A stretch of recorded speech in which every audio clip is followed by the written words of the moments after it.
Welcome back to another edition of the Draft Dynasty podcast here on the Fans First Sports Network. My name is Jeremy Betts. I'm flying solo tonight as I record this for Friday morning, and wherever you get this on audio, you can listen to it whenever, obviously. But just had a kind of a crazy week here and totally forgot to invite somebody on for this episode. So I'm flying solo, and that's okay. I've got plenty to talk about here. We're going to dive into three must draft dynasty rookies at each position. We're going to talk quarterback, running back, wide receiver, and tight end. And I think that this is going to be hopefully a very informative show. I'm going at this with like zero rules. Okay. So a lot of times in something like this, you'll talk about the players that maybe are further down the list that aren't surefire first round selections in your dynasty draft. Or maybe you'll take a look at players that have the most upside in certain situations. I'm not setting myself any guidelines here other than these are the three players at each position that I will be targeting if I can help it in my drafts. And a lot of this obviously is based on what I need, depending on the dynasty draft. I've got a couple different dynasties right now that I'm in, and each one, the team's strengths and weaknesses are a little different. There's a couple leagues here where I'm feeling really good at running back for a while. Okay, I've got young guys in place, so maybe I'm going to push for wide receiver there, or maybe I need that dynamic tight end. There's a couple guys to be had in this draft, so I think that it's very important to weigh your choices, balance those out against the value and what your team needs are. In Dynasty, team needs do drive value sometimes, more so than like the actual NFL draft, right? Where best player available, especially in the first round, is probably the better way to go. In this case, I would say for Dynasty leagues that grabbing players that are going to help you now and in the long term based on what you have on your roster already. We don't have contracts in Dynasty, right? So you can keep these guys as long as you want to, and you don't have to upgrade contracts on things. As long as the guy's playing good football, then the value's there. And so when I'm looking at, do I want a running back high or do I want a wide receiver high? What are the positions that you're drafting earlier? Is it going to be the running backs this year? I would say yes. Ashton Genty, Omarion Hampton, Travion Henderson, Quinshon Judkins, Caleb Johnson in Pittsburgh. Those guys are going to go quick, right? And then you've got some wide receivers in here. You've got Ted McMillan. You've got Travis Hunter. You've got Tyler Warren, Colson Loveland at tight end. But there's just a lot of guys here that when you're drafting earlier times slots, you're going to be looking at those running backs. So maybe you want a little bit later in the first round draft picks. So you can grab one of these wide receivers that is going to fall down the board because the running backs are going to go quicker. Got to play your strategy out, got to figure it out. But for now, while you're planning all that, here's where I would like to give you just some names to watch. Okay. Some guys who are in great situations, some guys that have long-term viability and value, and some guys that can provide you immediate success and help you this year to round out your rosters. Okay. So let's dive into this and let's start out with the quarterback position. This is an interesting quarterback year for Dynasty. You had the one first round pick that everybody feels pretty good about for long-term starter ability, Cam Ward to Tennessee with the first overall pick. Then you had the Giants trading up for Jackson Dart in the back half of the first round. You have Tyler Shuck going at the early portion of the second. And then it kind of was like, okay, where are these other guys going to go? Jalen Milroe is a long-term play, right? But third round pick, Seattle takes him. They've got Sam Darnold there now. So he's probably not going to start this year. Probably not going to start next year. But is he grooming into a long-term starter position? Those are kind of the things I want to discuss here. So let's start. If you're drafting a quarterback and you need a quarterback in 2025, then the guy to go after is Cam Ward.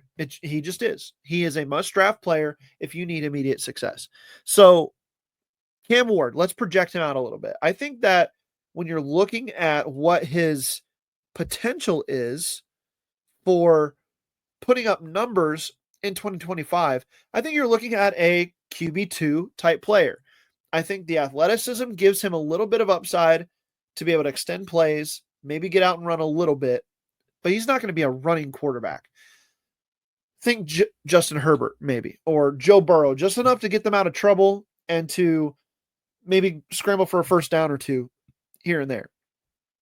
But when I look at Cam Ward and his upside for this year, it's all about that this team is going to throw the ball a lot. They're going to utilize him in the screen game. They're going to utilize him downfield throws. That wide receiver room is a little bit better than it was last year. You're talking about some guys who can either continue to grow at wide receiver, or you've got guys like Calvin Ridley, where maybe they've settled in a little bit now that they've been back for a couple years in the NFL after his suspension and time away from the league. So either way, Cam Ward is going to be entrusted with a large workload right off the bat. So I'm tempering my expectations from an efficiency and overall skill level perspective for year one, but I'm taking that with the opportunity that he is the clear-cut starting quarterback from this draft class that you want on your roster. And I think that Titans team has a chance to improve this year with him and moving forward. I think he's going to be a good quarterback in the NFL and maybe even a really good quarterback in the NFL. We shall see. If you have a need at quarterback and you're feeling good elsewhere and you want to go after him at the back end of the first round, or if you want to take him in your second or third round of your dynasty draft, then by all means, lock him in as your quarterback. Right now, according to Fantasy Pros, he is the 14th ranked overall prospect in dynasty rankings right now. Okay. Another guy that I'd like to have on my roster for future upside, for present success, potentially as well, is Tyler Shuck. This is a guy that we talked about the whole process. He's a little bit older. He's a little bit more NFL ready because he's had more playing experience, or at least he's had more time as a player in college to have developed some of his skill sets. And now you drop him into a Saints team that doesn't have Derek Carr anymore. The next best player on their team is a second-year passer now, whose name is escaping me. Forgive me for that. But you land in a spot where you have a direct path to the starting lineup if you're Tyler Shuck. So again, you're tempering expectations for year one, but you believe that this is a guy who could earn starter snaps pretty quickly and who might be a long-term starter for a team that needs a quarterback. So he's the other guy I would go get for sure here. And then finally, I think let's talk about Quinn Ewers. Quinn Ewers going to Miami. The Dolphins are in the very unique situation where they're paying a guy a lot of money who maybe isn't very good, actually, who maybe is so scheme dependent that when things break down around him, when injuries happen, you cannot rely on him to be the player that you're paying him to be. Tua Tagovailoa is, I didn't think it was a good idea to pay him when they did. I still don't think it was a great idea. And I think that you got a guy in Quinn Ewers who has some upside, who a lot of people had projected as a first round pick before the last couple years where things kind of died down for him. And he played well at Texas this last year, but I just don't know that the hype followed him enough here. And so he ends up going in the 6th round. He's a very, very late draft pick. So the expectations are really low. But for a guy who could jump into an offense where you really like the design of it, the expectations that offense is going to have with the players that they have on the team, and then the opportunity is probably there for him to make a couple starts even as early as this year, and maybe be something that they're going to check out long term as well. So yeah, you could go Shedeur Sanders here. Yeah, you could go, Jalen Milroe down the road. And I think that that's a great play too, because of the rushing upside. So I'm not saying that that's not a good idea, but these are the 3 guys I wanted to mention as maybe having a more direct path to starter snaps in 2025 and maybe even beyond. But if you're talking about sheer upside here, the other player you have to mention is Jalen Milroe. So keep that in mind too. If you're good at quarterback, but you want to take an upside play for the future, go get Jalen Milroe. If you need something more or less right away, then those are the three guys that I would recommend, along with maybe Shedeur Sanders. I just like Ewers better personally than Sanders, but in the situation, I think Miami is a better situation for the quarterback than Cleveland is. So give me Quinn Ewers over Shedeur Sanders in that conversation. Let's move on to the running backs, okay? So obviously you have to throw Ashton Jeanty in here as a must draft. If you've got the first overall pick, draft Ashton Jeanty. Don't even think twice about it. But I want to talk about some guys further down the list here. I want to talk about Quinshon Judkins going to Cleveland. Now, this is a place where I really believe in their ability right now under their current coaching staff with an offensive line that may be reaching its expiration date, but it's not quite there yet. It's still going to be good. And I still believe in the schematics that Stefanski can put together to make this a dynamic running game. And Judkins is that type of player. He's the type of player who could really benefit from a run game design like Kevin Stefanski has put in place in Cleveland. He could have Nick Chubb type impact because of the speed, the explosiveness, the athleticism, and the power that he plays with. He's a little more erratic and not as great a vision as I think Nick Chubb had. So he's going to need those holes to open up for him. But if they do, he's going to take advantage. He's going to get all the yards he can. So I really like Judkins where he landed. I think he's a great future play. I think he's a great dynasty play. I'd take him pretty early. RJ Harvey. This is the guy who is not was not projected in the draft to be one of the best running backs in the class necessarily. There were a lot of guys ahead of him. I had a lot of guys ahead of him. But he lands in a situation with Sean Payton in Denver for a team that's going to want to run the ball a lot and doesn't have anybody else at that position. He lands in a spot where he's going to get a lot of work right away. He's going to be their starting running back in 2025. He just is. That's what they drafted him to be in the second round. Earlier than I would have taken him. But combine him with that situation, put him in that role, ask him to catch the ball out of the backfield, to be physical, shifty, be an Alvin Kamara type back. I think that's the best role for him. He landed in the perfect spot.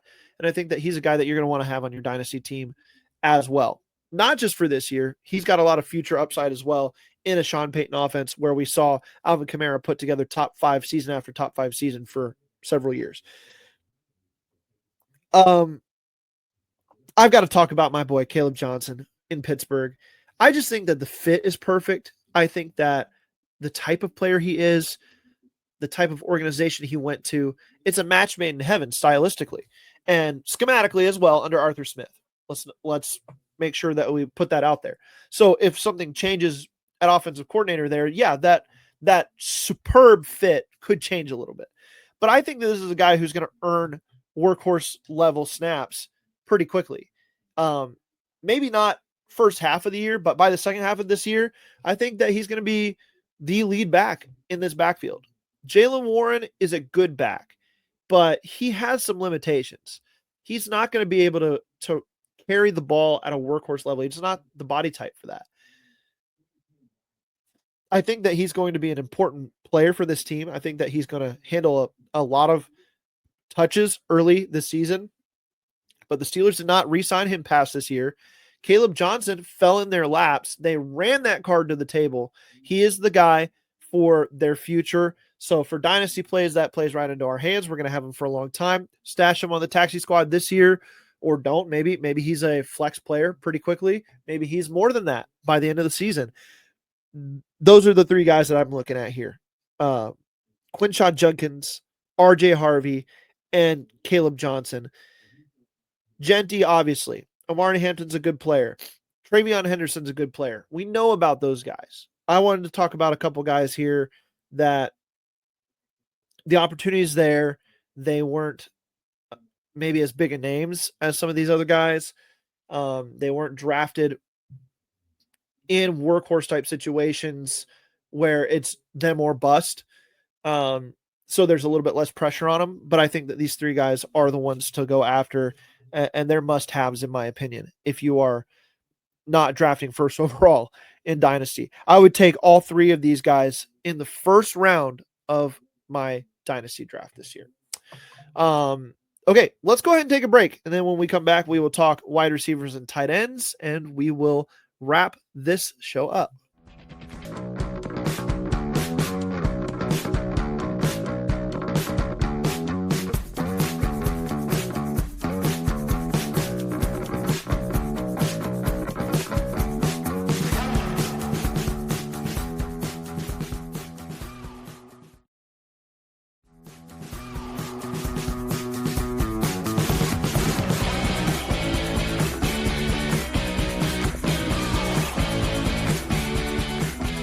Let's jump into the wide receiver position group here on the Draft Dynasty podcast, where we're talking must draft Dynasty rookies at each position.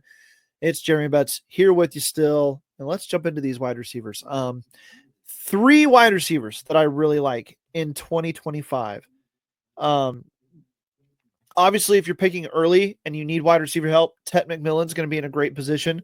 Travis Hunter's going to be in a great position to be successful right away. Matthew Golden's probably walking into wide receiver 1 territory in Green Bay. That's the type of player that they're drafting him to be.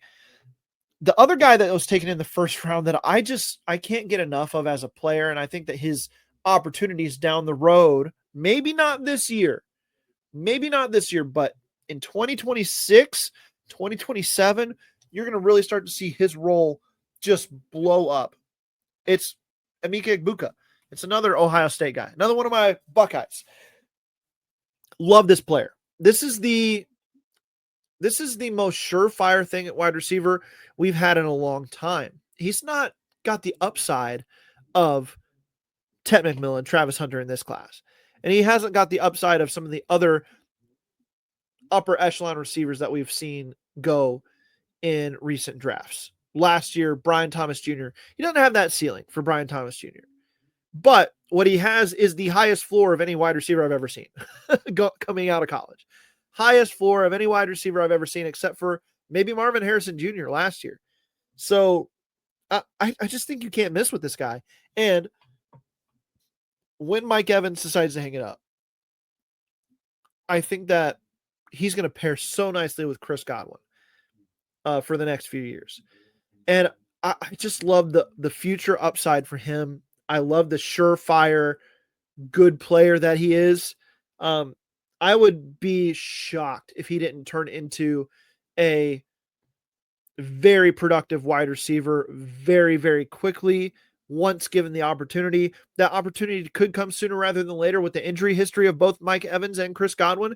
So don't sleep on him for 2025 as having some kind of impact, but for future play, he's almost can't miss, in my opinion, based on the team he went to, his floor, and what he brings to the table as a player.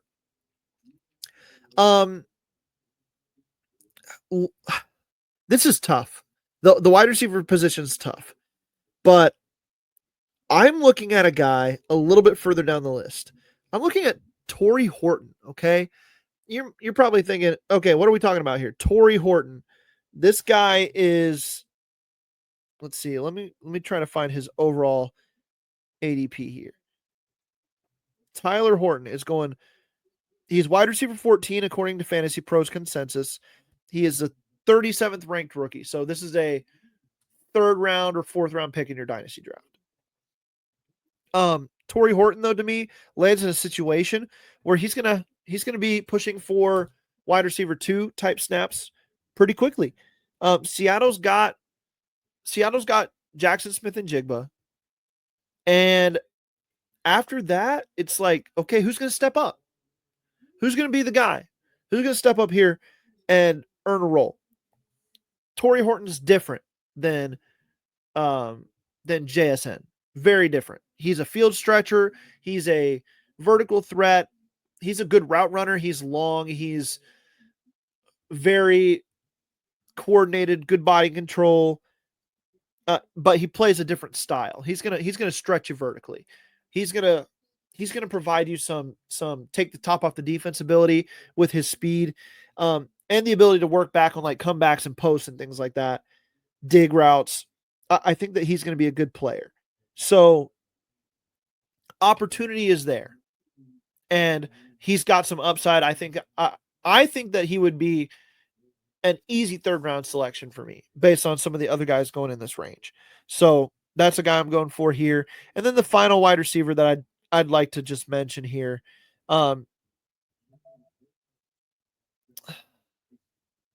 It's got to be Luther Burden. It's got to be Luther Burden going to Chicago. I know that that's a pretty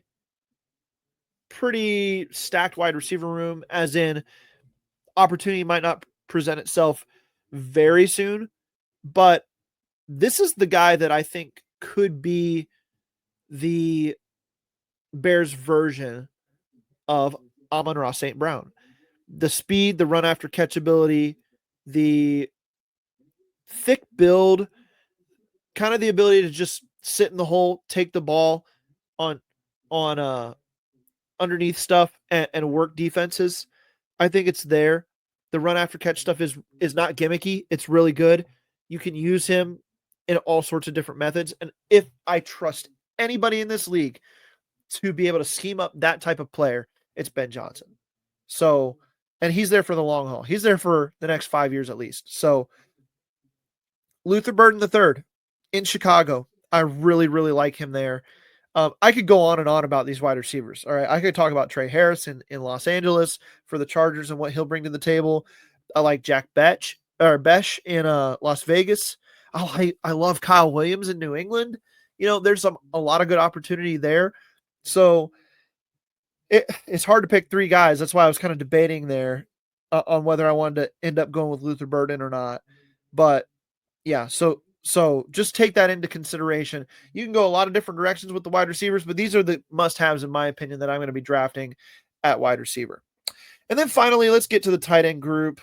This group is really top-heavy, in my opinion. There's a few guys down the list that I like. But if I'm looking at who I'm drafting at tight end, I'm elevating these guys in the first round over the wide receivers. I want Tyler Warren over everybody but Tet McMillan, probably. I think I want Colson Loveland over anybody but Tet McMillan in the first round, honestly, at receiver. So those two guys have to be in the conversation because those are the two guys that step into the biggest roles and our day one starters and our day one fantasy assets. So, and at a position as well that's not very deep and that it's hard to produce high end results, point totals on a yearly basis, on a weekly basis. Tyler Warren is just so unique of a player, and he lands in Indianapolis, where I think that he's going to get basically all of their underneath stuff. Him and Josh Downs are going to get most of the underneath stuff, while Alec Pierce and Michael Pittman, they're working down the field a little bit more. But Tyler Warren makes things easy for a quarterback. He's going to get fed the ball a lot, no matter who's starting there, because he's an easy button. You say easy button, Tyler Warren, check down, or Tyler Warren in the seam, or Tyler Warren on the corner, or heck, let's just hand it off to him. Let him get 2 yards for us. Let him be our tush push guy, right? So Tyler Warren, I love what he's going to be. I love the player. I love the upside. I love the fit and situation there in Indianapolis. I think he's going to be used well. Colson Loveland, another guy going to a Ben Johnson offense that knows how to use tight ends. I love his fit there. I think that he has all the talent of the guys that Ben Johnson had in Detroit, of Sam Laporta. And I think he's got that and more. He's a better field stretcher.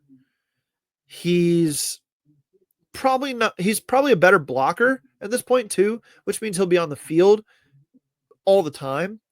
And Ben Johnson loves to run those 12 personnel groupings, so him and Cole Kmet are going to be dynamic together. So I love both of those guys. I cannot say that I would want anybody else in this draft class over those two guys. So I'm going there. And then I'm going with Tyler Ferguson going to the Rams. Terrence Ferguson. I love Terrence Ferguson.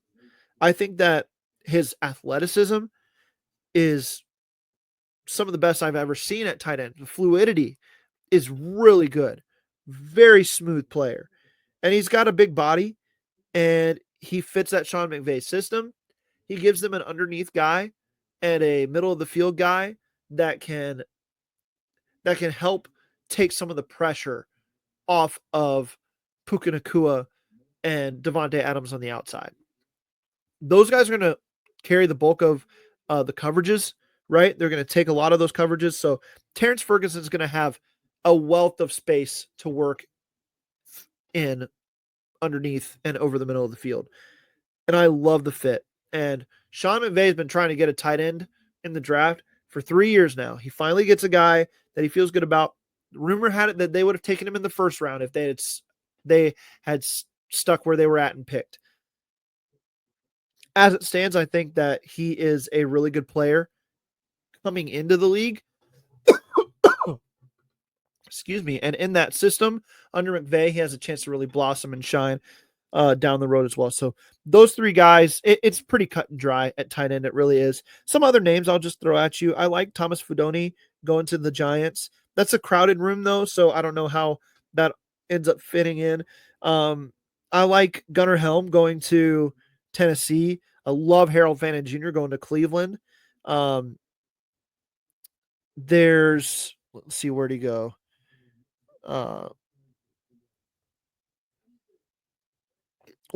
Okay, so Omari Gadsden to the Chargers. Just some really good fits, right? Some really good fits. I don't know if they're going to produce fantasy-wise right away, but those are guys that I'm looking at as potential helpful pieces.